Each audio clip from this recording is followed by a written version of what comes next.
I'm David Goad from the band Kali Ra, and this is Newspeak, a talk show about culture, art, music, and more in a post-information society. Just bring her here, just bring her here.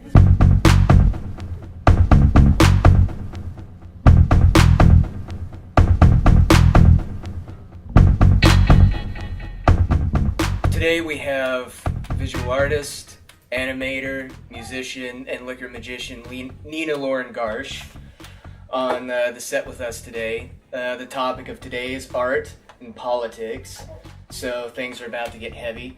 So, how are you this fine day? Doing pretty good. Yeah. I don't normally wake up this early. Yeah, this is a bit early, but, I'm grateful for caffeine.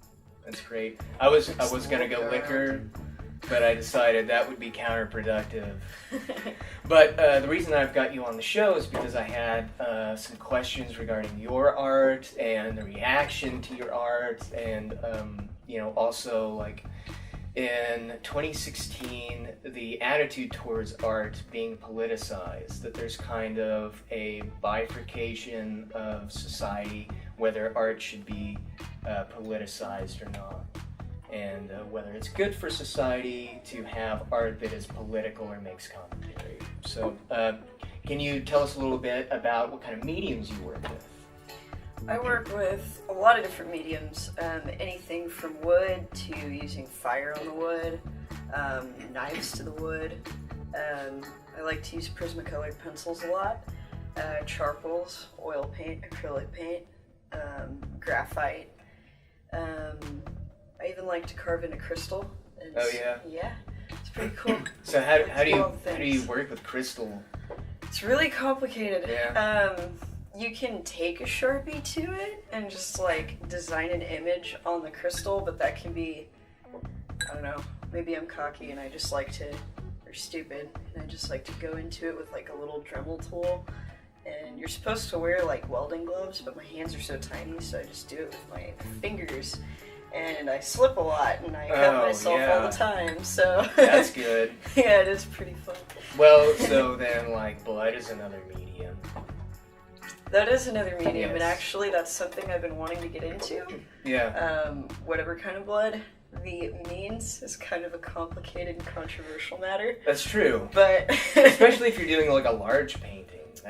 That can be trepidatious. Like, I guess I would suggest having a transfusion or something at the same time, or like having like a bag of blood being planted into you, so like you don't run out. Yeah. Because that would be my concern. Is like, am I going to run out of blood and pass out? That's always the thing. Get a little jar and capture it. Yeah. I don't know. I don't know if I would go. I've thought about just slicing myself open with like a freshly Need sharpened more knife. blood. Yeah, More blood. blood. Catch it with a mason jar. Yeah. Dip paintbrushes into it. So So- if you know anybody that wants to donate any blood, I won't drink it. Or maybe I will. So you recently did a piece that had at least the appearance of blood. I don't know if it was real blood. So do you want to tell us, like, technique-wise, how you accomplished that piece? Like, what was that? That piece, I wanted to do it with real blood, and people thought it was real blood, and I have yet to correct people on it, and I've thought about it, but I've had people say, you should just go with it and let people believe that it's real blood, and I'm like, Yeah. that feels phony, but, I mean, I'll tell you the truth clearly. I'm telling you guys the truth right now, that it's not real blood, but I wish it was. Yeah. And, So that's that was- official now. Yeah, like, there was definitely, like, a lot of emotion put into that, Yeah. and, lots of anger and sadness, and, like, it started off with me just, like, using watercolor. I just put it all over my hand, and then I went, and then left hand, Yeah. specifically, Right. on purpose. Yes. And, then I just was, like, flicking at it angrily, and I got red watercolor all over my apartment. It's probably still there. Well, so what's the symbolism for you then? Like the use of blood, in that piece. Like what is the symbology of that? Symbology, probably just like the sincerity of what I meant behind all the words that I put behind it. That was the first time I had done something like that. Yeah. Because there was a lot of very heavy words and experiences that went into that, and probably anybody that read it probably didn't understand what the fuck it even meant, or can even read it, I don't know. But, you know, like the symbology of sincerity, kind of blood, kind of like an oath to what I was saying, and then the left hand, meaning like left hand pad, kind of your own thing despite anything else going on around you. So yeah, there's a lot of symbology and meaning to the piece. So then how would you characterize the reaction to the symbology behind that piece? People were very shocked. Yeah. I had a lot of people relate to it. I think that piece got a lot more reaction than I expected it to. Because I just kind of expected people to ignore it. Yeah. But usually the more intense and shocking a thing is, people are more apt to notice it or say something about it or even relate to it. Yeah. Because I thought nobody would relate to it and people did. So it's really cool. It does People, a lot. I guess, tend to like gravitate towards the human aspect of art pieces, and I think that's also maybe part of people trying to find themselves in the art. Mm-hmm. I mean, would you say that that's true? Like when people look at your art and whether they like it or not, like that's really on them. Yeah, I mean, it's definitely a goal of mine. I mean, more so, I'm more into trying to just kind of express what I've been through and all that stuff, and that's kind of what art's all about, is just self-expression. And sometimes the most personal stuff you end up doing, I've found that people end up relating to that more rather than stuff when you're trying to appeal to a certain crowd. Right. And it can be very healing for people to see that and be like, oh hey, I'm not alone. And I mean, it reminds me of the Against Me album. I don't know if you listened to them, but they released an album called Transgender Dysmorphia Blues. And it caught a lot of flack because a lot of people thought that they couldn't relate to it. Right. But it's weird because I feel like I relate to it a lot, and I'm not a transgendered individual. And I know a lot of people that aren't transgender that heavily do relate to that album. And so it's interesting. And like it hits you in a very deep way, but yeah. Well, it's personal, I guess. But in earlier art movements, a lot of that stuff, even if it was surrealism or abstract art, a lot of it was very personal, or like politically charged stuff. It was about, what they're going through and what other people are going through.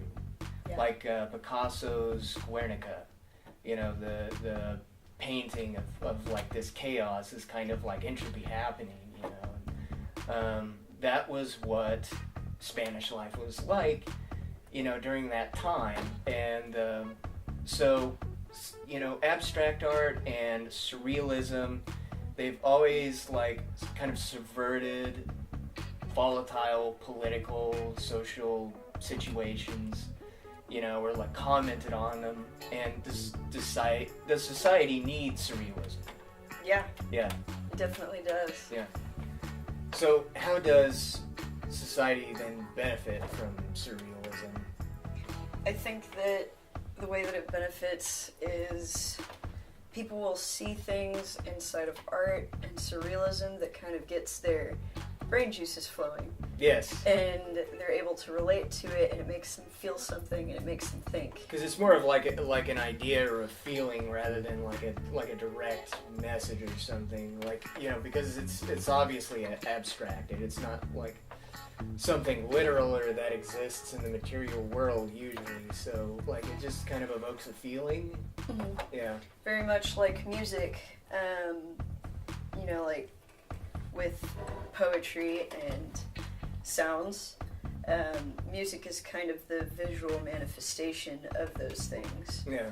And so it's really cool in how it can affect people on such a deep level with feelings and thoughts, which is very important in this day and age, especially Trump's America. where it's just good to be ignorant. It feels, ignorance is bliss. Right. Yeah. Well, so it kind of is, I guess, the antidote to the Kool-Aid that people drink, if it were. So then your work has had some personal and political connotation to it, and so do you feel that art justifiably needs to have, that commentary or politicization, in context? Is that good for art? Is it good for society for art to be like that?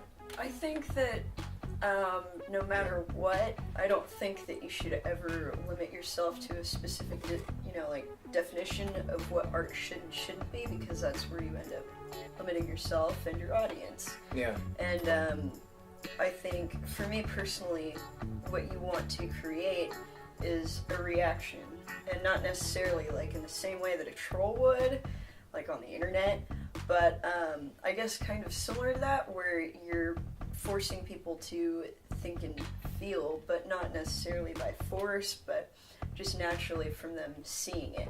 Yeah. And yeah.